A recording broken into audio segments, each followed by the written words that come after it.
Hi, and welcome to this special interview with the Canadian Donation and Transplantation Research Program, the CDTRP.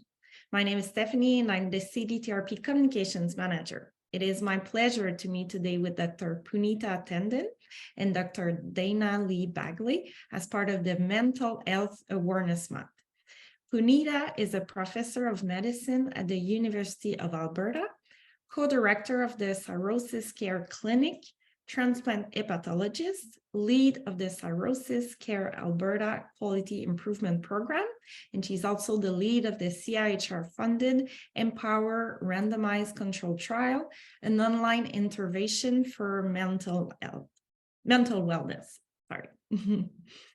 And Dayna is a registered psychologist, assistant professor in the Department of Family Medicine with cross appointments in the Departments of Psychology and Surgery at Dalhousie University in Family Medicine, and is an adjunct professor at St. Mary's University in the Department of Psychology. Welcome, ladies. Thank you for taking the time to speak with me today. Thank you for having us. Can you start by telling us about your background and how mental health came into your practice?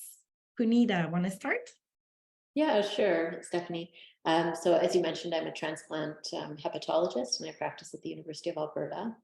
And my initial kind of research focus was more in the area of, cirrhosis complications specifically. So looking at infections, looking at portal hypertension and therapies for that. But it became really clear that there was major gaps in other areas, particularly in whole person care and looking at individuals outside of just, the liver complications, in particular physical health and mental health challenges and gaps in both assessing that as well as providing care for that. So that's when I became really interested in partnering up with people like Dr. Lee-Baggley to develop interventions in order to help individuals with their mental wellness. Great, thank you. And what about you, Dayna? Yeah, so I was a health psychologist that worked on the multi-organ transplant program in Halifax, Nova Scotia for over a decade. And I only left that position in 2021. So I spent a lot of time as the psychologist we had two psychologists on the multi-organ transplant program, and I focused primarily on liver patients and kidney donors. And so we would see all the time that, the impact of mental health and mental illness, both on whether they were ready for a transplant and how they did afterwards. And it's often one of the major kind of topics that patients want to know more about is wellness and quality of life and those kinds of issues. There are a lot of really common psychological concerns that come up through the transplant process and after transplant. And so being on that multidisciplinary team was really helpful to be able to assist with those kinds of issues, because a lot of healthcare providers don't have training in those kind of psychosocial factors. But we also see that outside of the transplant program, there's also a great need for psychological factors in chronic disease, and many other departments and units don't have access to psychologists. So, in the advanced liver clinic, in the kidney clinic, there was no psychological support in any of those clinics. And so part of what was interesting for me about this project as well is how do we make that more scalable? How do we increase access to these issues so that more people can have knowledge that helps with their quality of life and their well-being? There will probably never be enough psychologists for the need, especially as the pandemic has increased the mental health needs for the entire population, and certainly people with chronic disease. And so finding scalable, accessible options for people has become a really critical topic. Thank you so much. Puneeta, as a hepatologist, you get to meet with patients pre and post-transplantation. How can liver diseases and the transplantation impact a person's overall quality of life and mental well-being? Yeah, really significantly. And we've had the chance to do multiple studies now kind of in the pre-transplant space or people who aren't even necessarily on the transplant list. there's a quality of life scale that's used called the EQ5D. And on there's a visual analog scale that goes from 0 to 100, where people can rate how they're feeling that day. And I was just horrified when I looked at the results that came back from one of our studies in about 300 people. It was about 55 out of 100 is where they rated themselves as feeling. So that really spoke to me about just how important it is to focus on that and how much of a gap it is. So we know that a lot of our patients pre-transplant have clinically diagnosed depression and anxiety, but a lot of them, I'll leave Dayna to speak about this chronic disease distress, which affects many more individuals. And in the post-transplant state as well. I mean, you're kind of trading one condition for another chronic disease. You still need to manage medications and follow-up appointments, and there is still concern about outcomes, et cetera. So you do still have a lot of worries and concerns and uncertainties, even in that state, that lead to, again, high rates of anxiety and depression, and PTSD type symptoms are quite common as well post-transplant. So yeah, Dayna, the chronic disease distress, you described that really well. Maybe if you want to touch on that. Yeah, so we know that there are higher rates of like diagnosable mental illnesses like major depressive disorder or anxiety disorder in chronic disease populations, but that kind of misses a broader issue, which we describe as chronic disease distress. It was first kind of examined in diabetes populations, but it's something that we want to think about for any chronic disease population. And chronic disease distress is really about symptoms of anxiety, symptoms of depression that are related to having a chronic disease. And so this type of disease is much more common, and we see it among most people because there is a significant burden, both in terms of how it impacts your life, your day-to-day functioning, your interpersonal relationships, your ability to work. All these things get influenced by your chronic disease. And it's stressful because your chronic disease is never going to go away. It's only something we can manage. We can certainly improve things. We can help people manage that disease.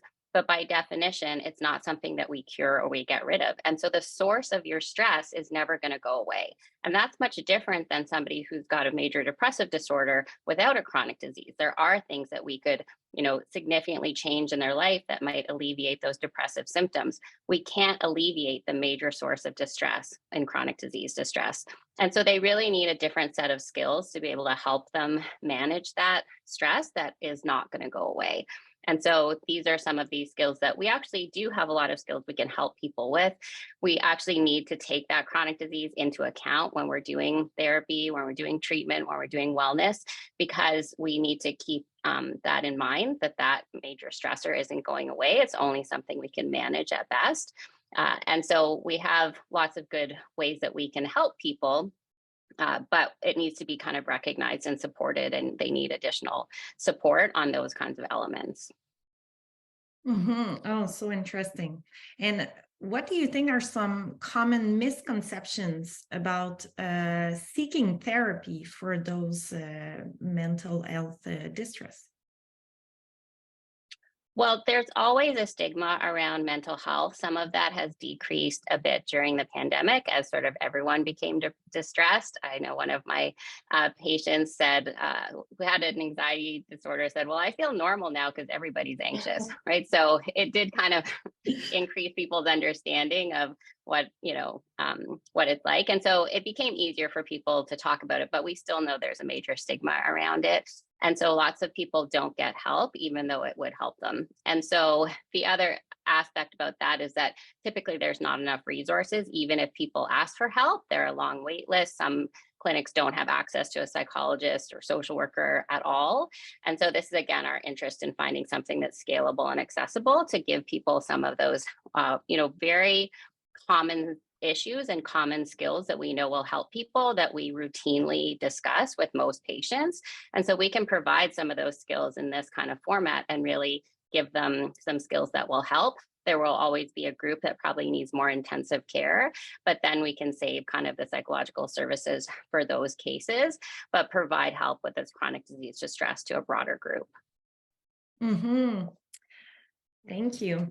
A few weeks ago, we did a special feature on the Empower program, which is a 12-week online wellness program for people 50 plus who have received an organ transplant.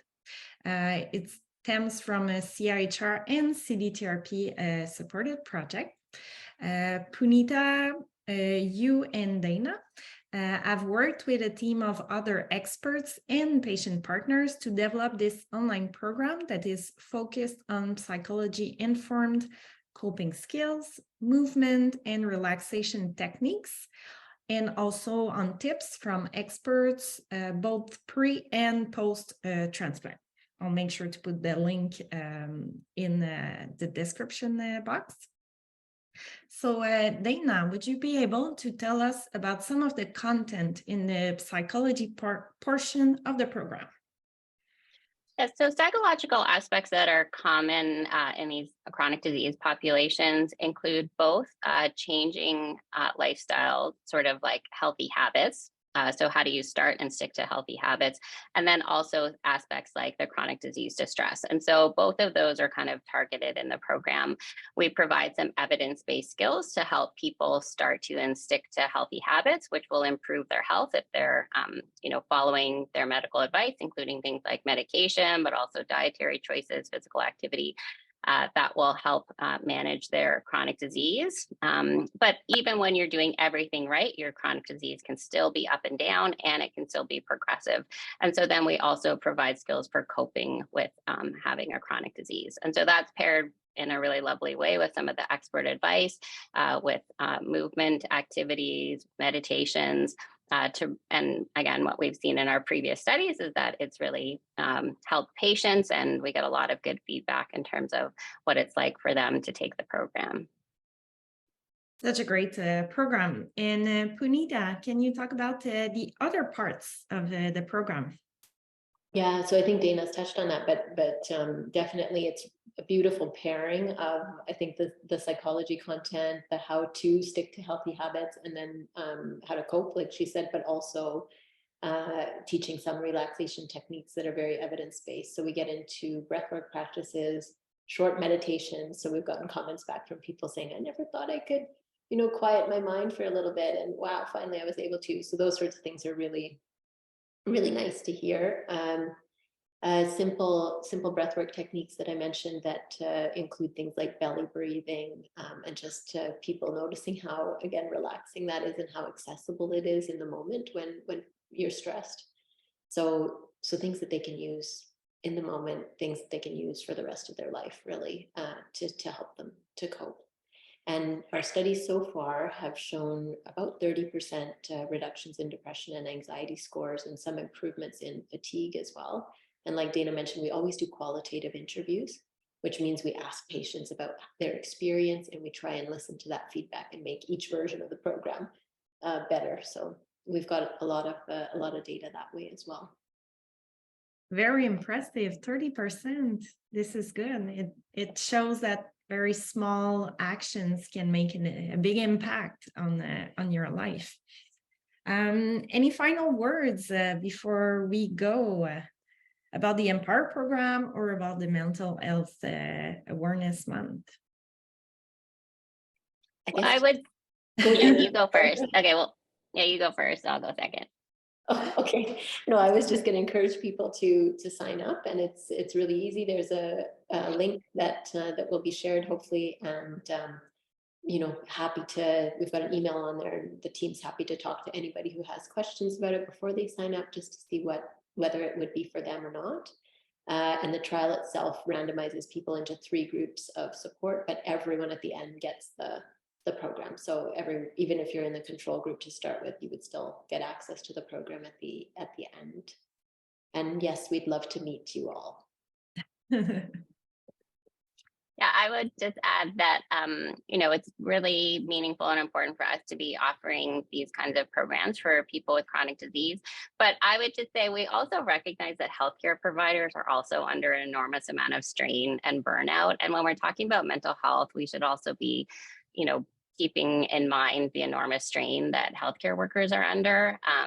again, we often focus on what the individual should do to be well, and we definitely want to empower people to be able to do things to be well. But we also know in healthcare, there's lots of system level issues that are impacting wellness for employees, staff, and healthcare workers. And so, I think it's important that we keep that in mind as well. Yeah, and this is true. Especially, and we just came out of the nursing week. We can see this is something to keep in mind, being well in your body and mind. This is for sure. So thank you very much, Puneeta and Dayna, for your precious time. And please make sure to subscribe to our YouTube channel to not miss any special features like this one. You can also visit our website at cdtrp.ca to learn more on the Canadian Donation and Transplantation Research Program. Thank you. Thank you. Thank you.